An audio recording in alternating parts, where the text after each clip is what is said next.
राधे राधे। जिसने भी चैनल अभी तक सब्सक्राइब ना किया जल्दी से सब्सक्राइब करें। एक सिंगल फिंगर टच और चैनल सब्सक्राइब। राधे राधे। मीरा शौर्य को ब्रेकफास्ट सर्व कर रही थी।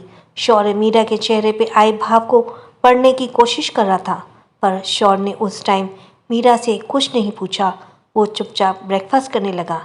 अथर्व और रक्षित शौर्य के सामने पड़ी चेयर पे बैठ गए। शौर्य ने एक नज़र दोनों को देखा और चुपचाप ब्रेकफास्ट करने लगा। शौर्य और अथर्व मजबूरी में एक दूसरे को बर्दाश्त कर रहे थे। दोनों में से कोई भी मीरा के सामने लड़ना नहीं चाहता था, इसलिए दोनों ही खामोश से अपना ब्रेकफास्ट कर रहे थे। तभी सैम शौर्य के बगल पड़ी चेयर पर आकर बैठ गई। उसने अपनी प्लेट सीधी की और मीरा से कहा, आंटी मुझे भी सर्व करना। सैम की आवाज़ सुनकर शौर्य ने अपनी मुट्ठी को कसकर बंद कर लिया। उसे सैम पर बहुत गुस्सा आ रहा था। वो मीरा के ऐसे बिहेवियर के पीछे की वजह सैम को ही समझ रहा था। शौर्य ने जल्दी से अपना ब्रेकफास्ट ख़त्म किया और मीरा के साथ उसके रूम में आ गया। उसने मीरा के दोनों कंधे पकड़ अपनी तरफ करते हुए कहा, क्या बात है माँ, आप कुछ परेशान लग रही हैं। शौर्य के पूछने पर मीरा ने प्यार से उसके सर पर हाथ फेरा उसे बैठते हुए कहा, मैं जो भी पूछूंगी वो बताओगे। शौर्य ने अपनी माँ का हाथ अपने हाथों में लेते हुए कहा, हाँ पूछिए, आपको क्या जानना है। क्या तू किसी को पसंद करता है। शौर्य के कहने पर मीरा ने डायरेक्ट सवाल कर दिया। अगर मैं हाँ कहूँ तो, शौर्य ने कहा, क्या वो लड़की दुआ है। मीरा ने फिर से सवाल किया। मैं जानता हूँ आपको सब पता है और ये भी जानता हूँ कि आपको ये सब किसने बताया। बोलते हुए शौर्य उठा और कुछ कदम आगे बढ़कर रुक गया। उसने मीरा की तरफ पीठ किए हुए कहा, हाँ माँ, वो दुआ ही है, मैं उसे बहुत पसंद करता हूँ। अपनी बात खत्म कर शौर्य पीछे पलटा और मीरा की आंखों में देखते हुए बोला, क्या आपको वो पसंद नहीं। शौर्य के इस सवाल पर मीरा ने कहा, दुआ बहुत अच्छी लड़की है, मैं उससे सिर्फ 2 बार मिली हूँ, पर यकीन से यह कह सकती हूँ दुआ जैसी लड़की बहुत कम होती हैं। पर सवाल यहाँ तुम्हारी या मेरी पसंद का नहीं, सवाल यह है कि क्या दुआ तुम्हें पसंद करती है। क्या असद और मन्नत इस रिश्ते के लिए मानेंगे। मीरा की बातों का जवाब देते हुए शौर्य ने कहा, वो मुझे पसंद करती है माँ, और रही बात उनके पेरेंट्स की तो मैं बहुत जल्द उनसे बात करूँगा। आई एम श्योर वो भी मान जाएंगे। और वैसे भी आपने ही तो कहा था दुआ उनकी अपनी बेटी नहीं है, उन्होंने तो उसे गोद लिया है। शौर्य, भले ही वो उनकी बेटी नहीं है, पर उन्होंने उसे अपनी बेटी की तरह ही पाला है, उसकी परवरिश की है। दुआ तो उन्हें ही अपने माँ बाप समझती है, उसके लिए वही उसके पेरेंट्स हैं। अगर उसे अपने पेरेंट्स और तुझ में दोनों में से किसी एक को चुनना हुआ तो वो अपने पेरेंट्स को ही चुन करेगी। मीरा ने दुआ को सिचुएशन और उसे समझाते हुए शौर्य को समझाते हुए कहा, दुआ उसे छोड़कर भी जा सकती है। ये बात ही शौर्य को गुस्से में भर देने के लिए काफ़ी थी। वो अपनी माँ के सामने कुछ भी नहीं वैसी हरकत करना चाहता था, इसलिए उसने खुद को कंट्रोल करते हुए कहा, आपको ऐसा क्यों लगता है उसके पेरेंट्स नहीं मानेंगे और वो मुझे छोड़कर चली जाएगी। मीरा शौर्य के पास गई। उसने एक हाथ शौर्य के गाल पर रखा और कहा, ये मेरा सिर्फ अनुमान है, पर मैं बात करूँगी। उनसे पहले बार मेरे बेटे की कोई लड़की पसंद आई है। दुआ सच में कोई आम लड़की नहीं है, उससे कुछ तो स्पेशल है।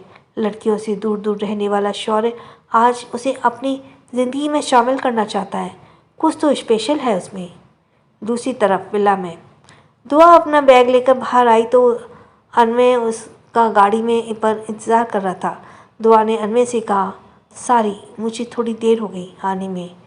कोई बात नहीं, आपको कॉलेज में ड्रॉप करना है ना। अनवय ने गाड़ी का दरवाज़ा खोलते हुए कहा, नहीं आज हम अपने पेरेंट्स से मिलने जा रहे हैं, क्या आप वहाँ में ड्रॉप कर देंगी। दुआ के पूछने पर अनवय ने हाँ में कहा और खुद दूसरी तरफ से जाकर ड्राइविंग सीट पर बैठ गया। इसी बीच अनवय ने एक मैसेज शौर्य को सेंड कर दिया। शौर्य पैलेस जाने से पहले अनवय को बोल कर गया था कि वो दुआ को कॉलेज ड्रॉप कर दे, पर अभी जब दुआ ने उससे जो कहा, अनवय ने दुआ की कई बार मैसेज में लिखकर शौर्य को सेंड कर दिया। इधर शौर्य अपनी माँ से बात कर ही रहा था कि तभी उसके फ़ोन पर नोटिफिकेशन की आवाज़ आई। शौर्य ने देखा अनमे का मैसेज है तो उसने तुरंत उस मैसेज को ओपन कर लिया। मैसेज पढ़ते ही शौर्य की भौहें सिकुड़ गई। उसने फ़ोन वापस से अपनी पैंट की जेब में रखते हुए कहा, आपने कहा था ना आप उसके पेरेंट्स से बात करेंगी। शौर्य के सवाल करने पर मीरा ने हाँ किया। तो हम आज उसके पेरेंट्स से बात करेंगे। आप रेडी हो जाइए, मैं आपको नीचे वेट कर रहा हूँ। शौर्य अपनी बात बोलकर चला गया तो वहीं मीरा शौर्य की बात सुनकर हैरान थी। उसे समझ नहीं आ रहा था अचानक उसके बेटे को क्या हो गया। वो शौर्य के अचानक बदले बिहेवियर से हैरान थी। इन सब के बावजूद मीरा खुश थी। उसके बेटे ने दुआ को ही सही इंटरेस्ट तो दिखाया था, वरना जिस तरह वो लड़कियों से दूर दूर रहता था वो डर जाती थी कि कहीं अतीत में हुए हादसे की वजह से शौर्य कभी किसी को अपनी ज़िंदगी में आने ही ना दे, कहीं वो अकेला ही न रह जाए। यही बात मीरा को हर पल सताती थी। दुआ जब फार्म हाउस पहुंची तब तक काफ़ी देर हो गई थी। आरव स्कूल जा चुका था। दुआ अंदर जाते हुए मन्नत के गले से लग गई। काफ़ी दिन बाद दुआ अपने पेरेंट्स से मिल रही थी। असद भी आज ऑफिस नहीं गए थे। मन्नत से दूर होकर दुआ असद से मिलने उनके करीब गई तो असद ने अपना एक हाथ आगे कर उसे रोक दिया। असद का ऐसा बिहेवियर दुआ को चौंका दिया तो वहीं मन्नत ने नज़र मिलाने पर उसने अपनी पलकें झुका ली थी। दुआ ने बेहद प्यार और अपनेपन से कहा, अब्बू क्या हुआ? क्या आप हमारी किसी बात से खफा हैं? दुआ का सवाल सुनकर असद कुछ कदम आगे बढ़ गए और उन्होंने अपने दोनों हाथ पीछे करते हुए कहा, हमें बताइए, आज तक आपने हमसे हमेशा सच कहा, कभी कोई बात नहीं छुपाई, तो फिर आपने हमसे ये बात क्यों छुपाई? दुआ को समझ नहीं आ रहा था असद उससे क्या बात कर रहे हैं, तो उसने नासमझी में पूछा, अब्बू हमने कुछ समझ नहीं आ रहा है, आप किस बारे में बात कर रहे हैं? दुआ की बात सुनकर असद ने दुआ की तरफ देखा। उसका चेहरा सुर्ख हो गया था। वो आंखों में पानी भर गया था। दुआ ने एक नज़र देखकर असद ने अपने कमरे में जाते हुए कहा, मन्नत बताओ अपनी बेटी को हम किस बारे में बात कर रहे हैं। इतना कहकर वो अपने कमरे में चले गए और दरवाज़ा बंद कर लिया। असद का ऐसा रूखापन देखकर दुआ की आंखों में ठहरा पानी अपना रास्ता बनाकर निकलने लगा। उसने एक अपना चेहरा मन्नत की तरफ किया। मन्नत ने आगे बढ़कर दुआ को गले लगाया और उसे वहीं पड़े सोफे पर बैठाकर उसकी तरफ पानी का एक गिलास बढ़ाते हुए मन्नत ने कहा, तुमने हमें बताया क्यों नहीं दुआ? शौर्य ही तुम्हारे बॉस एसएसआर हैं। जैसे ही मन्नत ने ये कहा, दुआ के हाथ से पानी का गिलास फिसल कर नीचे गिर गया। उसे समझ आ गया उसके अब्बू किस बात से खफा हैं। मन्नत ने अपनी बात को जारी रखते हुए आगे कहा, तुम जानती हो ना तुम्हारी जॉब छोड़ने के पीछे की वजह क्या थी? तुमने उनकी मदद की तो लोगों ने तुम्हारे उनके साथ ही तस्वीरें हमारे घर भेज दी थी और अब तुम तो उनके घर में रह रही हो दुआ। यही बात तुम्हारे अब्बू को परेशान कर रही है। मन्नत की पूरी बात सुनकर दुआ ने कहा, अम्मी हम जानते हैं कि हमने गलती की है, आपको सच ना बताकर कि दोनों इंसान एक ही हैं। हम अभी अब्बू को सब बता कर आते हैं। बोलते हुए दुआ उठी और जाने लगी। तभी मन्नत ने उसका हाथ पकड़कर उसे रोकते हुए कहा, उन्हें सब पता है, उनके क्लीग ने उन्हें सब बता दिया।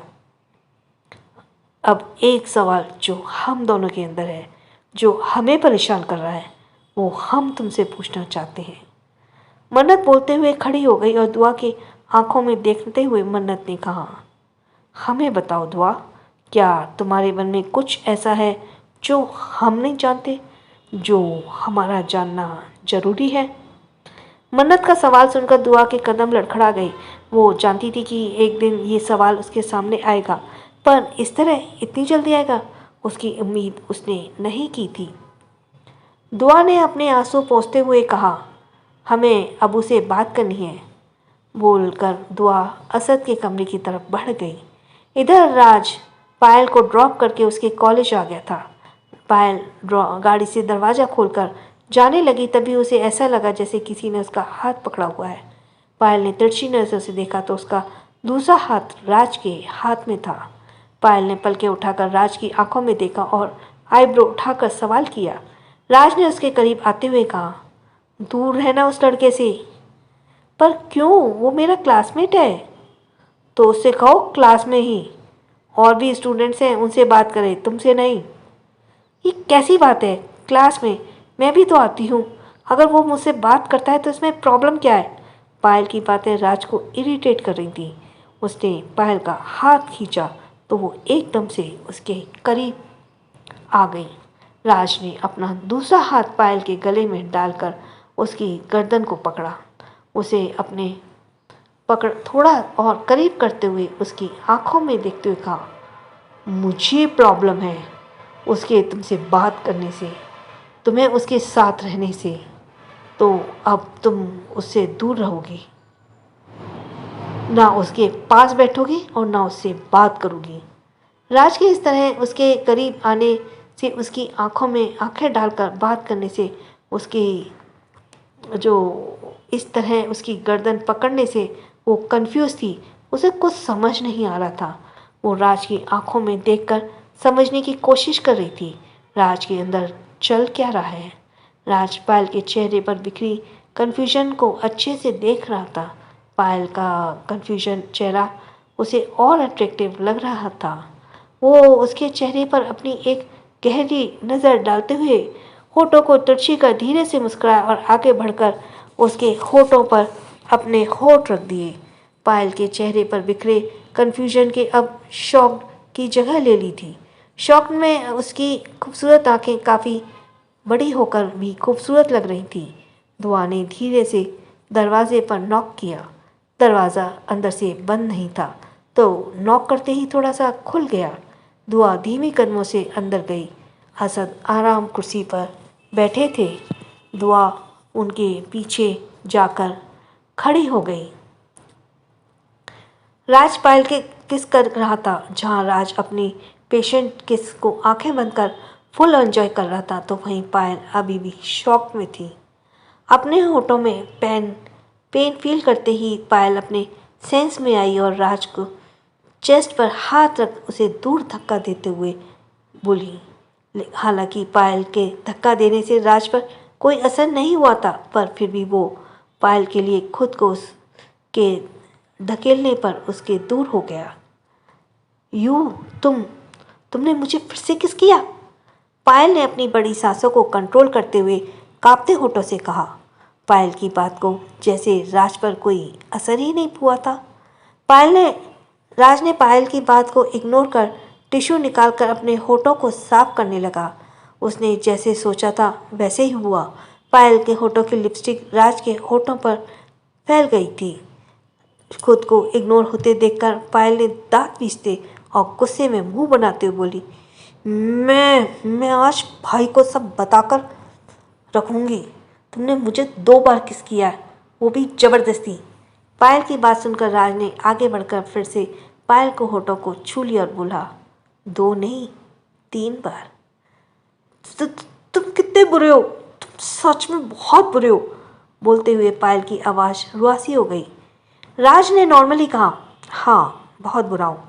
आज मेरी बात ध्यान से सुनो। उस लड़के से दूर रहना और आज जाने दो उसे, और वरना आज जाने दे रहा हूँ। नेक्स्ट टाइम मैं चाहे तुम्हारा दम ही क्यों ना घुट जाए, छोड़ूंगा नहीं। राज की बात सुनकर पायल ने उसकी आंखों में देखते हुए अपना बैग लिया और गाड़ी से निकलकर बोली, तुम जानवर हो जानवर। अपनी बात खत्म कर पायल भाग गई। राज पायल की इस तरह खुद को देखकर हंसने लगा। खुद का भाई शैतान है और इसे मैं जानवर लग रहा हूँ। बोलते हुए राज गाड़ी स्टार्ट कर चला गया। दुआ जब रूम में आई तो उसने देखा असद आराम कुर्सी पर बैठे थे। उसके हाथ में न्यूज़पेपर था। दुआ धीमे कदमों से चलकर उनके पास गई और उनकी कुर्सी के पीछे खड़ी हो गई। अब्बू, बोलते हुए दुआ घुटने के बल कुर्सी के बगल में बैठ गई। असद की नज़रें एकटक न्यूज़पेपर पर पड़ी थी। दुआ ने उनके हाथ पर अपना हाथ रखते हुए कहा, अबू एक बार हमारी बात सुन लीजिए। हम आपको सब बताना चाहते थे, पर एक वक्त हालात सही नहीं थे उस वक्त, तो इसलिए आपने हमसे सच छुपाया।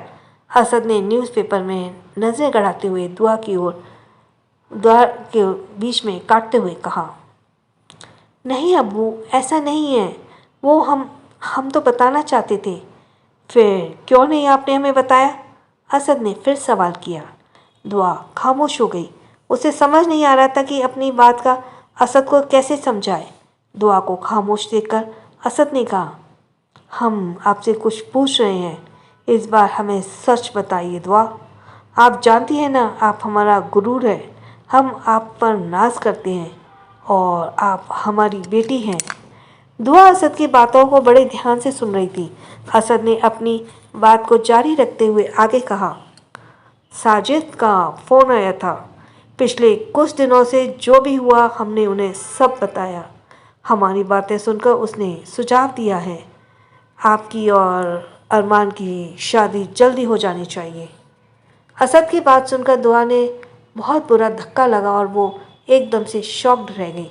उसे ऐसा लगा जैसे धरती उसके पैरों तले से खींच ली गई है, उसके सर से आसमान छीन लिया गया है। एक पल में दुआ का पूरा शरीर ठंडा पड़ गया और उसका रोना हिचकियों में बदल गया। वो खामोशी से जैसे उसके लिए शब्द ही खत्म हो गए थे। दुआ की हिचकी सुनकर असद ने उसकी तरफ देखा। असद अपनी कुर्सी से उठा और दुआ के कंधे पर पकड़कर उठाया। वो दुआ को वहीं पड़े सोफे पर बैठाते हुए बोला, आप रोइए मत दुआ। आप जानती हैं हम आपको रोता हुआ नहीं देख सकते। आप हमारी जान हैं। आपके एक एक आंसू हमारे दिल को चीर देते हैं। दुआ ने आंसुओं को साफ करते हुए असद से कहा। दुआ ने उसकी पल में अपनी पलकों को झुकाए रखा था। उसने एक बार भी पलकें उठाकर अपने अब्बू से नज़र नहीं मिलाई। क्या आपको ये शादी नहीं करनी? असद ने फिर सवाल किया।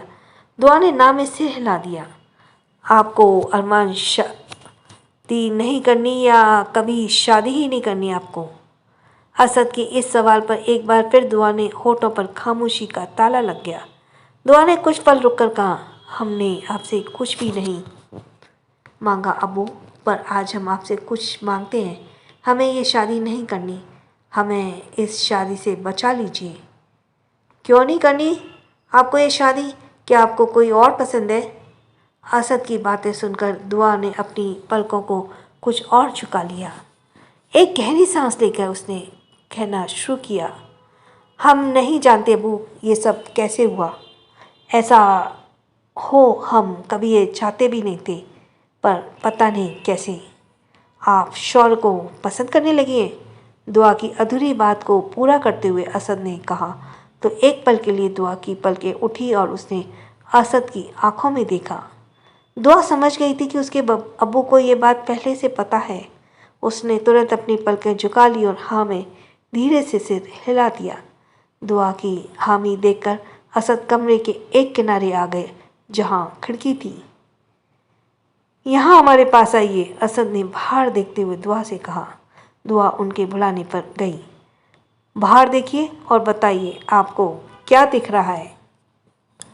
असद के कहने पर दुआ ने खिड़की से बाहर देखा। गार्डन है और तो कुछ भी नहीं, दुआ ने बाहर देखते हुए कहा। सही से देखिए और जो भी नज़र आ रहा है बताइए। दुआ ने एक नज़र फिर बाहर देखा और देखते हुए बोली, धरती है, आसमान है। आसमान बोलते हुए असद रुके और एक गहरी सांस लेकर आगे बोले, क्या आप आसमान को छू सकती हैं? दुआ ने ना में सिर हिला दिया। सही कहा, हम आसमान को छू नहीं सकते। हमारी दुनिया वहाँ तक है ही नहीं। जहाँ तक हमारे पैरों के नीचे ज़मीन है वहीं तक हमारी दुनिया है। हम धरती पर खड़े रहकर आसमान को देख तो सकते हैं, उसे छूने की ख्वाहिश भी नहीं कर सकते, पर कभी उसे छू नहीं सकते। असद अपनी बात कहकर चले गए। दुआ वहीं खड़े आसमान को देखते हुए सोच रही थी। उसे समझ आ गया था असद उसे क्या समझाना चाह रहे थे, और वो धरती है और शौर्य आसमान। शौर्य का कद कामयाबी की ऊंचाइयों में इतना बड़ा था जहां तक पहुंचने के लिए लोगों को एक जिंदगी भी कम पड़ जाती थी, पर शौर ने अपनी समझ और सूझबूझ से उस मुकाम को हासिल कर लिया था। दुआ ने सोचते हुए खुद से कहा, सही तो कह रहे हैं अब्बू। हमने ये सोचा भी कैसे कि हम साथ रह सकते हैं। वो आसमान में चमकता एक सितारा है और हम उसकी चमक को देख सकते हैं, पर कभी उसकी चमक को छू नहीं सकते। हम इस बात को कैसे भूल गए कि वो इतने बड़े आदमी हैं और हम एक मामूली लड़की जिसकी खुद की कोई पहचान नहीं। सब उन्हें उनके नाम से ही जानते हैं, पर हमारा तो कोई वजूद ही नहीं उनके सामने। वो बोल ही रही थी कि उसकी आंखों में निकल रहे मोती उसके गालों पे बिखर रहे थे। उसका चेहरा एकदम से भावहीन हो गया था। वो वहीं रोते हुए दीवार से लगकर बैठ गई। असद जब बाहर आए तो सरप्राइज रह गए जब उसने शौर और मीरा को लिविंग रूम में बैठे देखा। मीरा मन्नत से बातें कर रही थी।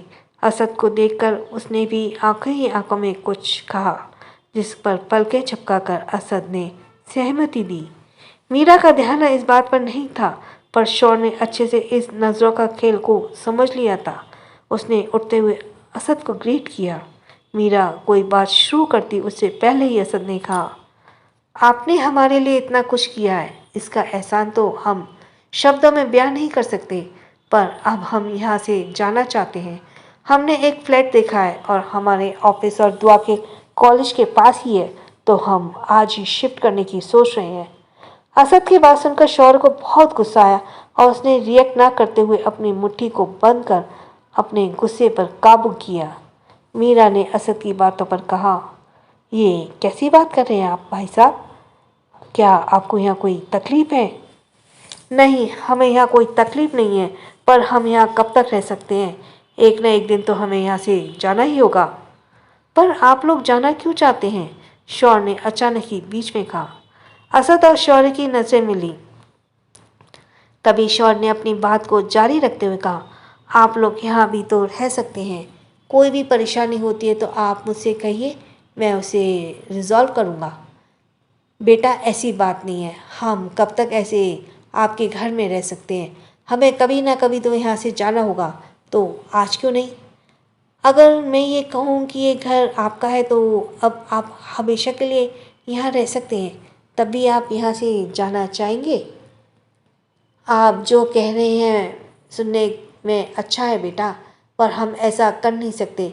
हमारे असूल हमें ये करने की इजाज़त नहीं देते। आपने जो अब तक हमारे लिए किया, उसके लिए तो हमें आपके लिए कुछ करना चाहिए। हमें आपको कुछ देना है चाहिए था, और इसके विपरीत आप हमें दे रहे हैं। तो दे दीजिए हमें जो आज हम आपसे मांगने आए हैं, मीरा ने अचानक ही बीच में कहा।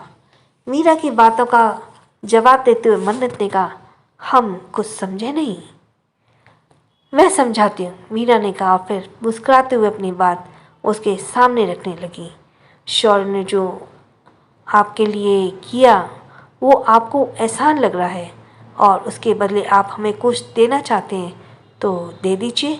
मैं दुआ को मांगती हूँ आपसे, क्या आप उसे देंगे? मीरा की बात सुनकर असद और मन्नत दोनों एक दूसरे को देखने लगे। उन्होंने सोचा भी नहीं था कि मीरा उनसे दुआ को मांग लेगी। सो प्लीज़ जल्दी जल्दी सब्सक्राइब कीजिए। नेक्स्ट जिसका सब्सक्राइब करना रह गया वो जल्दी से सब्सक्राइब करें। और थैंक्स फॉर लिसनिंग। छोटों को प्यार, बड़ों को सम्मान। राधे राधे।